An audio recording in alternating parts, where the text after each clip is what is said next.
स्वागत है, आप देख रहे हैं खबर असरदार। मैं हूं पूजा सचदेवा। मैं हूं आपके साथ प्रशांत कटारे। तो खबर असरदार में बात विस्तार से। सबसे पहले बात ऑपरेशन सिंदूर पर संसद में मचे हंगामे और तकरार की।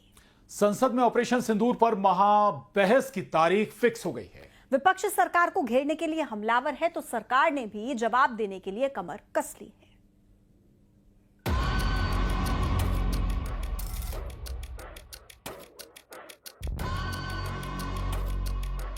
संसद के मानसून सत्र में हंगामे की जमकर बरसात हो रही है। सत्ता पक्ष और विपक्ष आमने सामने है। तकरार इस कदर है कि सत्र के शुरुआती 3 दिन हंगामे की भेंट चढ़ चुके हैं।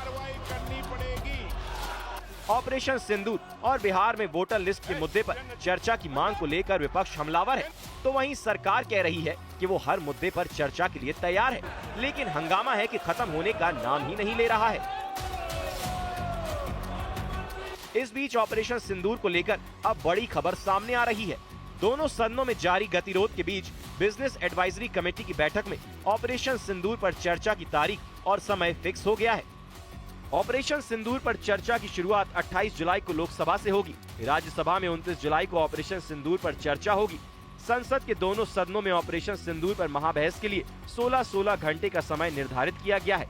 विपक्षी दलों ने कल से ऑपरेशन सिंदूर पर चर्चा शुरू होने की मांग की थी, लेकिन प्रधानमंत्री के विदेश दौरे का हवाला देते हुए सरकार इसके लिए तैयार नहीं हुई।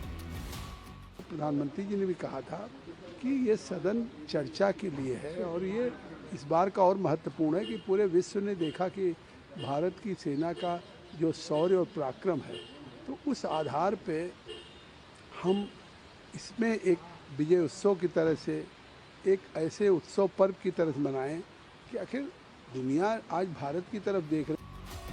इस बीच नेता प्रतिपक्ष राहुल गांधी ने ऑपरेशन सिंदूर के दौरान भारत पाकिस्तान के बीच सीज फायर को लेकर एक बार फिर मोदी सरकार पर बड़ा हमला बोला है। राहुल गांधी ने न सिर्फ विदेश नीति पर प्रहार किया, बल्कि सीज फायर को लेकर अमेरिकी राष्ट्रपति डोनाल्ड ट्रंप के दावों का जिक्र करते हुए भी सरकार पर तंज कसा। प्राइम मिनिस्टर एक स्टेटमेंट नहीं दे पा रहे हैं। ट्रंप ने कितनी बार बोला है? 25 बार बोला है। ट्रंप ने 25 बार बोला है कि मैंने सीज फायर करवाया। ट्रंप कौन होता है सीज फायर कराने का? उसका काम थोड़ी है। मगर प्रधानमंत्री ने एक बार जवाब नहीं दिया। बट पीएम का जवाब तो चल रहा है ना, ऑनगोइंग जवाब है। आप कह रहे हो कि ऑपरेशन सिंदूर ऑनगोइंग है और फिर आप कह रहे हो विक्ट्री हो गई, या विक्ट्री हो गई या सिंदूर ऑनगोइंग है। और दूसरी साइड से ट्रंप कह रहा है कि भैया सिंदूर को मैंने बंद किया। 25 बार बोला है, तो कुछ ना कुछ तो दाल में काला है ना। आरोप प्रत्यारोप, वार पलटवार और हंगामे के बीच फिलहाल ऑपरेशन सिंदूर पर महाबहस का समय और तारीख तय हो चुकी है। संसद में ऑपरेशन सिंदूर पर चर्चा के दौरान रक्षा मंत्री राजनाथ सिंह के साथ ही गृह मंत्री अमित शाह और प्रधानमंत्री नरेंद्र मोदी भी मौजूद रह सकते हैं। विपक्ष के हमलों का जवाब देने के लिए सरकार ने भी खास तैयारी कर ली है। जानकारी के मुताबिक रक्षा मंत्री राजनाथ सिंह ने chief of defence staff Anil Chauhan, रक्षा सचिव राजेश कुमार सिंह और तीनों सेनाओं के प्रमुखों के साथ एक के बाद एक कई बैठकें की हैं। इन बैठकों का मकसद ऑपरेशन सिंदूर पर सरकार का जवाब तैयार करना बताया जा रहा है। Bureau report, news 18। यूपी की सियासत में एक बार फिर हलचल पैदा हो गई है। इस बार विवाद की जड़ है दिल्ली में संसद भवन के पास एक मस्जिद में समाजवादी पार्टी की एक बैठक। एसपी प्रमुख अखिलेश यादव इस बैठक को आस्था से जोड़ रहे हैं, तो बीजेपी ने उन्हें नमाजवादी का तमगा दे डाला है।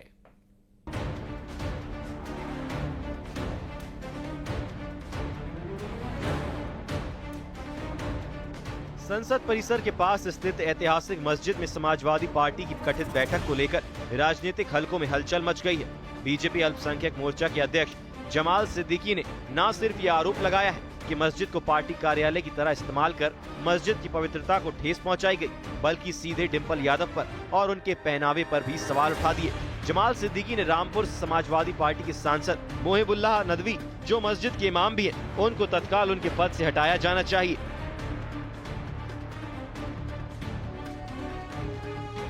किस इस्लाम के कानून का फायदा उठाकर और उसकी आड़ में श्रीमती डिम्पल यादव उस मस्जिद के मेंबर के पास बैठी, जहां वो ब्लाउज में थी, उनका सर खुला हुआ था, उनका पीठ खुला हुआ था, उनके पेट दिख रहे थे। जिस मुलाकात को लेकर विवाद खड़ा हुआ है उसमें समाजवादी पार्टी के कई बड़े नेता शामिल थे। तस्वीरों में साफ देखा गया है कि अखिलेश यादव खुद सबसे आगे बैठे थे। उनके साथ दिखे सांसद छोटे लाल, धर्मेंद्र यादव, मोहिबुल्लाह नदवी, उत्कर्ष मधुर, जियाउर रहमान बर्क, आनंद भदौरिया, डिम्पल यादव और बीरेंद्र सिंह। यही वजह रही कि खुद समाजवादी पार्टी के अध्यक्ष अखिलेश यादव और डिम्पल यादव को जवाब देने के लिए सामने आना पड़ा। बीजेपी के कहने से अब बीजेपी को मीठे से तकलीफ होगी तो मीठा छोड़ देंगे। बीजेपी कहेगी नमकीन खाइए तो नमकीन खाएंगे क्या? तो बीजेपी क्या कर रही है, बीजेपी को आप भी जानते हो, बीजेपी को आप सब जानते हो। बीजेपी का हथियार ही धर्म है। हम सब लोग एक सोशल उसके लिए गए थे वहाँ पे, और वहाँ पे कोई मीटिंग नहीं हुई थी, क्योंकि भ्रमित करने का हमेशा भारतीय जनता पार्टी की नीयत रही है। और जो हमारे उद्देश्य है और जो हमारे मूल जो प्रॉब्लम है इस देश की, उससे ध्यान भटकाने के लिए इस तरह की बातें करी जा रही है। मस्जिद में समाजवादी पार्टी की कथित बैठक में सियासी पारा हाई है। कांग्रेस सांसद इमरान मसूद ने बीजेपी पर तीखा हमला बोलते हुए धार्मिक स्थलों के राजनीतिक इस्तेमाल और समाज को बांटने की कोशिश का आरोप लगाया। वहीं बीजेपी इस मुद्दे पर पीछे हटने को तैयार नहीं है। बीजेपी अब इस मुद्दे को वक्फ बोर्ड और संसद तक ले जाने की तैयारी कर रही है। आप तो मंदिर के गर्भगृह में बैठ करके बात चले जाते हो पूजा के लिए, मिलने के लिए, तो आप दूसरे को, वो मस्जिद, हमारे सांसद भी हैं, मस्जिद के इमाम हैं, बारिश हो रही थी, वो अंदर कमरे में बैठ गए, जा करके बाहर निकल रहे थे, अंदर कमरे में बैठ गए, तो इसमें उनको क्यों इतनी परेशानी हो रही? भाई आपको नमाज पढ़नी है, आप भी आ जाओ, बैठ जाओ, आपको भी कमरे में बैठना, उनके कमरे में बैठ जाओ, उसमें आपको इतनी परेशानी क्यों हो गई? हमेशा वो नमाजवादी बने रहते हैं और वही उन्होंने आगे बढ़ाने का काम किया। जिस मस्जिद को लेकर ये विवाद खड़ा हुआ है वो ब्रिटिश काल में मुस्लिम कर्मचारियों के लिए बनाई गई थी। इसकी देखरेख की जिम्मेदारी दिल्ली वक्फ बोर्ड के पास है।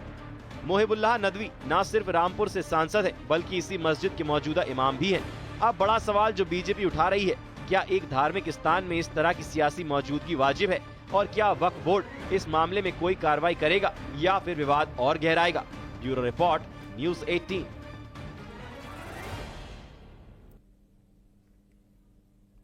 एसआईआर के मुद्दे पर दिल्ली से लेकर पटना तक सियासी संग्राम मचा है।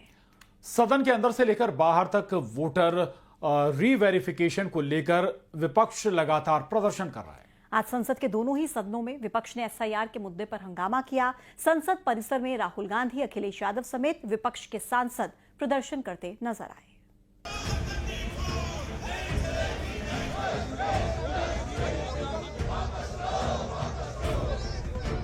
आपका जो आचरण है, जो व्यवहार है, वो सड़कों का आचरण व्यवहार आप संसद में कर रहे हैं। ये देश देख रहा है। लोकसभा की कार्रवाई शुरू होते ही विपक्ष एसआईआर के मुद्दे पर सदन में हंगामा करने लगा। हंगामे की वजह से लगातार संसद में कार्रवाई नहीं चल पा रही है। सरकार की ओर